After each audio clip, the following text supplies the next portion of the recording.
विजयपुर नामक एक छोटे से गांव में धनीराम अपनी 3 बेटियों के साथ रहा करता था। उसकी सबसे छोटी बेटी बहुत ही सुंदर और गुणवान थी। धनीराम अपनी दोनों बेटी उषा और पीकू से भी ज़्यादा प्यार अपनी छोटी बेटी सोना से करता था। धनीराम कहता है, अरे कहाँ हो मेरी प्यारी बेटियों, देखो मैं तुम्हारे लिए कितने सुंदर सुंदर उपहार लेके आया हूँ। धनीराम की आवाज़ सुनकर उषा और पीकू बाहर आंगन में आती हैं। उषा कहती है, अरे वाह पिताजी, आप आ गए, दिखाइए तो जरा आप मेरे लिए मेले में से क्या लेकर आए हैं। धनीराम बोला, यह देखो उषा बेटी, तुम्हारे लिए मैं यह झुमके लेकर आया हूँ। तुम्हें झुमके बहुत पसंद है ना? देखो। उषा बोली, अरे यह झुमके तो बहुत सुंदर हैं पिताजी, मुझे यह झुमके बहुत पसंद आए। धन्यवाद पिताजी। तभी पीकू बोली, अरे पिताजी, अब मेरे लिए क्या लेकर आए हैं? जल्दी से दिखाइए ना, मुझसे तो अब बिल्कुल भी सब्र नहीं हो रहा है, दिखाइए ना पिताजी। धनीराम बोला, अरे हाँ हाँ पीकू बेटा, यह देखो तुम्हारे लिए यह पायल लेकर आया हूँ। मेले में यही सबसे सुंदर पायल थी जो मैंने तुम्हारे लिए खरीदी है। तुम्हें पायल पहनना बहुत पसंद है ना? पीकू बोली, आप मेरे लिए पायल लेकर आए हैं? पायल बहुत सुंदर है पिताजी, लेकिन मुझे तो यह हार पसंद है। क्या मैं इसे ले लूं पिताजी? धनीराम बोला, यह हार तो मैं सोना बिटिया के लिए लेकर आया हूँ, उस पर यह खूब जचेगा। यह सुनकर पीकू गुस्से से लाल हो जाती है। तभी सोना अपने कमरे से बाहर आती है। सोना बोली, अरे पिताजी, आप आ गए, मेरे प्यारे प्यारे पिताजी, कितनी देर लगा दी आपने आने में। धनीराम बोला, अरे मेरी सोना बिटिया, देखो मैं तुम्हारे लिए मेले से क्या लेकर आया हूँ। यह देखो, यह हार मैं तुम्हारे लिए लेकर आया हूँ, तुम पर यह हार बहुत सुंदर लगेगा। सोना हार देखकर बहुत खुश हो जाती है। सोना कहती है, अरे यह सच में बहुत ही सुंदर है, यह मैं अपनी सहेली पिंकी के जन्मदिन में पहनकर जाऊंगी। आप भी चलेंगे ना पिताजी, पिंकी के जन्मदिन पर? धनीराम बोला, नहीं नहीं सोना बिटिया, मैं तुम्हें नहीं ले जा सकता, मुझे ज़रूरी काम से गांव से बाहर जाना है, इसलिए तुम अपनी दोनों बहनों के साथ ही वहां चले जाना। इसके बाद सोना वो हार लेकर अपने कमरे में चली जाती है और धनीराम भी वहाँ से चला जाता है।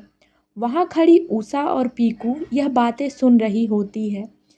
पीकू उषा से कहती है, देखा उषा दीदी, उस चालाक सोना ने कैसे पिताजी से सबसे सुंदर हार अपने लिए ले लिया। वह सुंदर हार पहनकर हमें रोज चलाएगी। तभी उषा कहती है, हाँ सही कह रही हो तुम, इस सोना ने तो पता नहीं पिताजी पर कौन सा जादू किया है। पिताजी हम दोनों से ज़्यादा इस सोना से ही प्यार करते हैं। पीकू अपना सिर हिलाते हुए हाँ कहती है। उसके बाद दोनों अपने अपने कमरे में चली जाती हैं।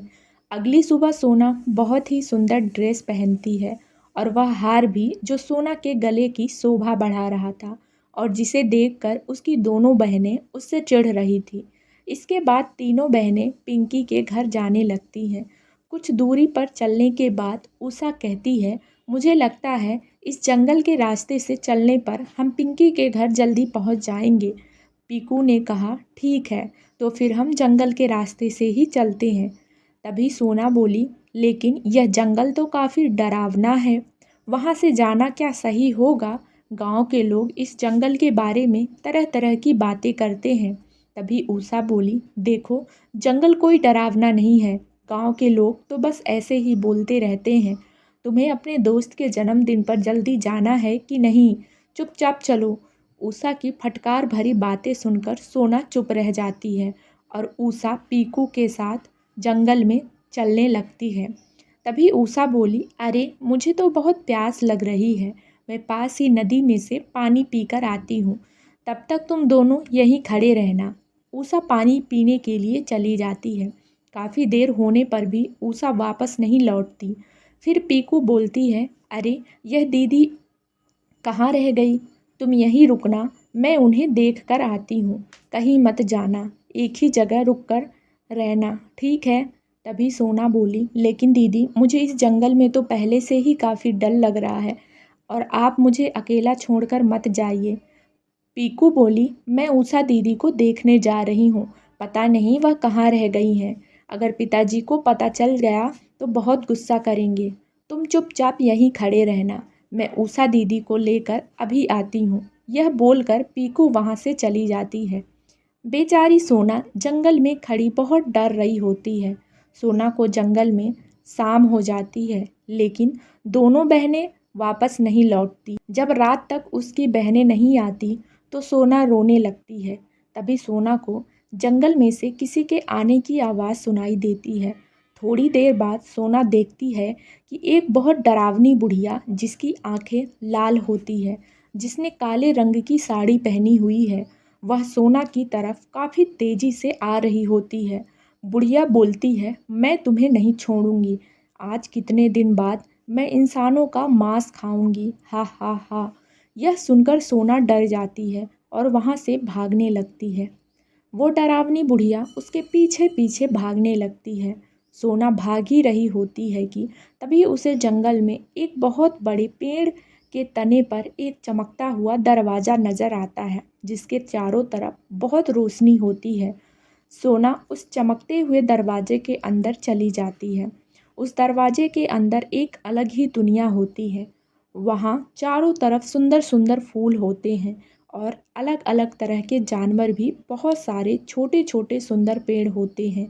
और उन सब के बीच एक बहुत बड़ा और विशाल चमचमाता पेड़ होता है, जिसके ऊपर बहुत सुंदर तितलियाँ बैठी रहती हैं। उस पर रंग बिरंगे फूल भी लगे रहते हैं, जो देखने में बहुत सुंदर लग रहे होते हैं।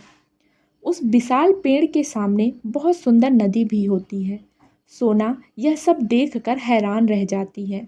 सोना कहती है, अरे यह कहाँ आ गई मैं? इतनी सुंदर जगह है ये तो। मैंने पहले कभी नहीं देखी ऐसी जगह। सोना नदी के किनारे बैठ जाती है। थोड़ी देर बाद सोना को प्यास लगती है। जैसे ही वह उस नदी से पानी पीती है, तभी उसे एक आवाज़ आती है। आवाज़ आती है, जादुई पेड़ की नगरी में तुम्हारा स्वागत है। सोना यह आवाज़ सुनकर चौंक जाती है। एक बार फिर आवाज़ आती है, जादुई पेड़ की नगरी में तुम्हारा स्वागत है। सोना डर कर बोलती है, कौन है? कौन मुझे पुकार रहा है? सामने आओ जरा। जादुई पेड़ कहता है, मैं तुम्हारे सामने ही हूँ सोना। मेरा नाम जादुई पेड़ है। कोई यहाँ नहीं आ सकता, सिर्फ वही इंसान यहाँ आ सकता है जिसका हृदय साफ और कोमल होता है। सोना विशाल पेड़ की तरफ देखते हुए कहती है, ओह, तो तुम हो? क्या तुम जादुई पेड़ हो? तुम बहुत ही सुंदर और विशाल हो। क्या तुम मेरी सहायता कर सकते हो? विशाल पेड़, मैं यहाँ से घर जाना चाहती हूँ। जादुई पेड़ बोला, मुझे सब पता है। तुम्हारी बहनें तुम्हें इस जंगल में छोड़कर चली गई थी। सोना बोली, नहीं, ऐसा नहीं हो सकता। ज़रूर कोई बात हुई होगी। मेरी बहनें मुझसे बहुत प्यार करती हैं, वे ऐसा नहीं कर सकती। और सोना रोने लगती है। जादुई पेड़ बोला, चुप हो जाओ सोना, तुम यहाँ सुरक्षित हो। सोना बोली, हे सुंदर पेड़, क्या मैं अब कभी घर नहीं जा पाऊँगी? जादुई पेड़ बोला, नहीं सोना, तुम अपने घर ज़रूर जाओगे, लेकिन मैं तुम्हें इस जंगल से बाहर नहीं ले जा सकता। जब कोई भला इंसान मेरी इस नदी का पानी पिएगा तो वही तुम्हें इस जंगल से बाहर ले जा पाएगा। तुम्हें उसका इंतज़ार करना होगा और जब तक वह नहीं आ जाता तुम्हें इसी जंगल में ही रहना होगा। कुछ देर बाद सोना कहती है, जादुई पेड़, मुझे बहुत भूख लगी है।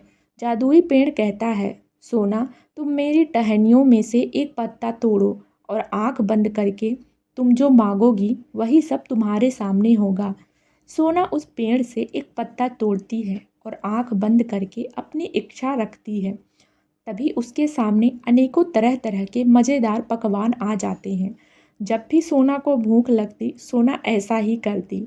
ऐसे ही जंगल में सोना को बहुत दिन बीत जाते हैं। सोना रोज़ किसी के आने का इंतज़ार करने लगी कि कब कोई आएगा और उसे उसके घर लेकर जाएगा। एक दिन सोना उस विशाल पेड़ की छाया में बैठी थी कि तभी अचानक एक फूल आकर सोना के सिर पर गिरा। जब सोना उस फूल को अपने हाथ में लेती है तो उसमें से दो तितलियां निकलती है। सोना उन तितलियों को देखकर बहुत खुश हो जाती है। वह तितलियाँ उड़ने लगती है, सोना भी उसके पीछे भागने लगती है। सोना तितलियों के पीछे भाग रही होती है कि तभी उसे एक बूढ़े आदमी की रोने की आवाज़ सुनाई देती है। बूढ़ा आदमी कहता है, अरे मुझे बहुत प्यास लगी है, कोई तो मुझे पानी पिलाओ। सोना पास जाकर देखती है कि एक बूढ़ा आदमी एक छोटे से पेड़ के नीचे बैठा रो रहा था। वह दिखने में काफ़ी डरावना था, जो सफ़ेद कपड़े पहने हुए था। सोना उसके पास जाती है। सोना कहती है, कौन हो आप और आप रो क्यों रहे हो? बूढ़ा आदमी बोला, मुझे बहुत जोर की प्यास लगी है, मुझे पानी पिलाओ सुंदर लड़की। सोना बोली, लेकिन आप हैं कौन और इस जंगल में कैसे आए? बूढ़ा आदमी बोला, मैं विशालगढ़ का राजा अमर सिंह हूँ। मैं यहाँ एक बार शिकार करने के लिए आया था। मैंने यहाँ इस जंगल में एक भालू देखा था और उसे अपने तीर से घायल कर दिया था। लेकिन वह कोई साधारण भालू नहीं था, बल्कि एक तपस्वी था जो भेष बदलकर तपस्या कर रहा था। उसने मुझे श्राप दिया और मैं एक सुंदर राजकुमार से एक बुरी शक्ल का बुढ़ा इंसान बन गया। तभी से मैं इस जंगल में कैद हूँ। मैं कई सालों से बहुत प्यासा हूँ, मुझे पानी चाहिए, लेकिन मैं इस पेड़ के नीचे से उठ नहीं सकता। ना जाने मुझे कब इस हालत से मुक्ति मिलेगी। क्या तुम मुझे पानी पिला सकती हो? सोना बोली, हाँ, मैं अभी पानी लेकर आती हूँ। सोना वापस उस जादुई पेड़ के पास जाती है और पेड़ की टहनियों से पत्ता तोड़ लेती है। विशाल पेड़ के चौड़े पत्ते में पानी भरती है और उस बूढ़े आदमी के पास जाती है। सोना बोली, यह लो, तुम पानी पी लो। बूढ़ा आदमी जैसे ही उस पानी को पीता है, अचानक से एक सुंदर राजकुमार में बदल जाता है। राजकुमार बोला, अरे मैं तो पहले जैसा जवान और आकर्षक हो गया हूँ। तुम्हारा बहुत बहुत शुक्रिया सुंदर लड़की। तभी उन दोनों को एक आवाज़ सुनाई देती है। वह आवाज़ थी जादुई पेड़ की। जादुई पेड़ कहता है, राजकुमार अमर सिंह, तुम श्राप से मुक्त हो गए। सोना एक साफ दिल की लड़की है, जिसके हाथ से पानी पीकर तुम दोबारा से अपने असली रूप में आ गए हो। अब तुम इस सोना को इस जंगल से बाहर लेकर जा सकते हो, क्योंकि तुम्हारी एक गलती की सज़ा तुम्हें अब मिल चुकी है और तुम्हारा दिल भी सोना की तरह एकदम साफ है।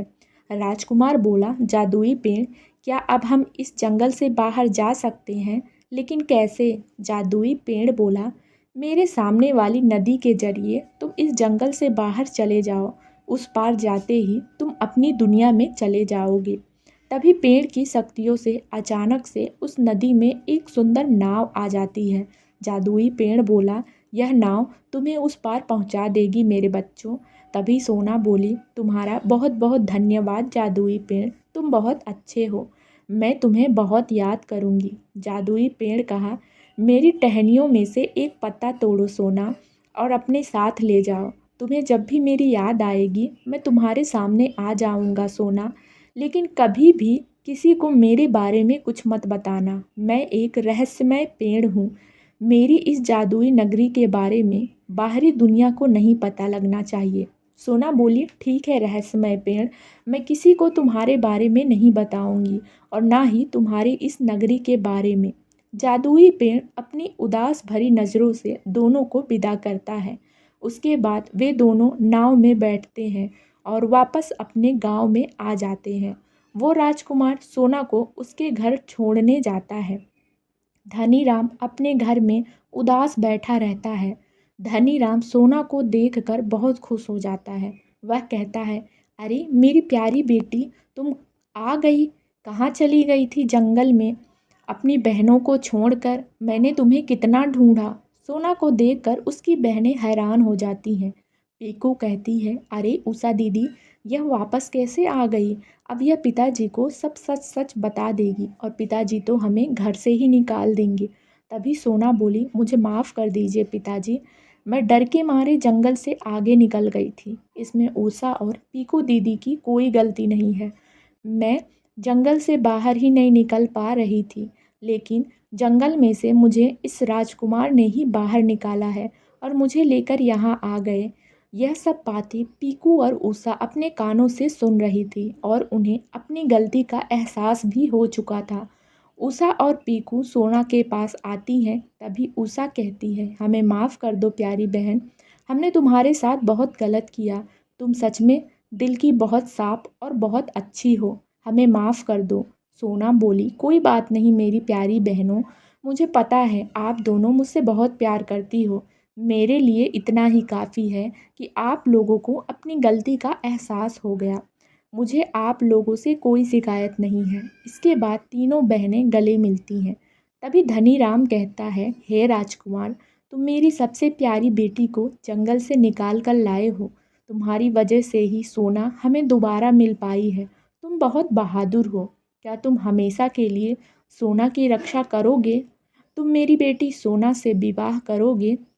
राजकुमार बोला, हाँ क्यों नहीं, मैं सोना से ही विवाह करूँगा। सोना बहुत ही साफ दिल की और अच्छी लड़की है। यह मेरे लिए सौभाग्य की बात होगी अगर सोना मेरी पत्नी बनेगी। इसके बाद बड़े धूमधाम से सोना और उस राजकुमार की शादी की जाती है और सोना हंसी खुशी राजकुमार के साथ उसके महल में रहने लगती है। तो दोस्तों, ये थी हमारी आज की कहानी। उम्मीद करती हूँ कि हमारी आज की कहानी आपको पसंद आई होगी। अगर पसंद आई है तो वीडियो को लाइक करें और अगर आप मेरे चैनल पर नए हैं तो चैनल को सब्सक्राइब भी कर लें। साथ ही बेल आइकन को भी प्रेस करें ताकि मेरे नेक्स्ट कहानी का नोटिफिकेशन सबसे पहले आप तक पहुँचे।